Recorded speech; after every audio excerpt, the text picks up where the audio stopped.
ಮುಳಬಾಗಿಲು ನ್ಯೂಸ್ನ ಸಮಸ್ತ ವೀಕ್ಷಕರಿಗೆ ಸ್ವಾಗತ. ಮುಳಬಾಗಿಲು ತಾಲೂಕಿನ ಸಮಾಜ ಸೇವಕರು ಹಾಗೂ ಕಾಂಗ್ರೆಸ್ ಮುಖಂಡರಾದ ಕೊತ್ತೂರು ಆರ್ ಅಂಜು ಬಾಸ್ರವರು ಮಹಾಶಿವರಾತ್ರಿ ಹಬ್ಬದ ಪ್ರಯುಕ್ತ ಮುಳಬಾಗಿಲು ನಗರದ ಸುಪ್ರಸಿದ್ಧ ಪ್ರಸನ್ನ ಶ್ರೀ ಸೋಮೇಶ್ವರ ಸ್ವಾಮಿ ದೇವಸ್ಥಾನದಲ್ಲಿ ಕುಟುಂಬ ಸಮೇತರಾಗಿ ಆಗಮಿಸಿ ಭಕ್ತಿ ಭಾವದಿಂದ ದೇವರ ದರ್ಶನ ಪಡೆದುಕೊಂಡರು. ಈ ಪವಿತ್ರ ಸಂದರ್ಭದಲ್ಲಿ ಅವರು ಮುಳಬಾಗಿಲು ತಾಲೂಕಿನ ಸಮಸ್ತ ಜನತೆಯ ಸುಖ ಸಮೃದ್ಧಿ ಹಾಗೂ ಶಾಂತಿಗಾಗಿ ಪ್ರಾರ್ಥನೆ ಸಲ್ಲಿಸಿದರು. ಜೊತೆಗೆ ತಮ್ಮ ಕುಟುಂಬದ ಆರೋಗ್ಯ ಮತ್ತು ಕ್ಷೇಮಕ್ಕಾಗಿ ಹಾಗೂ ಮುಂದಿನ ದಿನಗಳಲ್ಲಿ ಕಾಂಗ್ರೆಸ್ ಪಕ್ಷದಲ್ಲಿ ಇನ್ನಷ್ಟು ಉನ್ನತ ಮಟ್ಟದಲ್ಲಿ ಬೆಳೆಯಲು ವಿಶೇಷವಾಗಿ ದೇವರಲ್ಲಿ ಮನವಿ ಮಾಡಿದರು.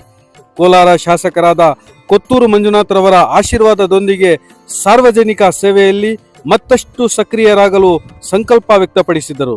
ಮಹಾಶಿವರಾತ್ರಿ ಹಬ್ಬದ ಈ ಪವಿತ್ರ ದಿನದಲ್ಲಿ ದೇವರ ಕೃಪೆಯಿಂದ ಜನಸೇವೆಯ ಮಾರ್ಗದಲ್ಲಿ ಇನ್ನಷ್ಟು ಶಕ್ತಿ ದೊರಕಲಿ ಎಂದು ಅವರು ಭಾವಪೂರ್ಣವಾಗಿ ಪ್ರಾರ್ಥಿಸಿದರು.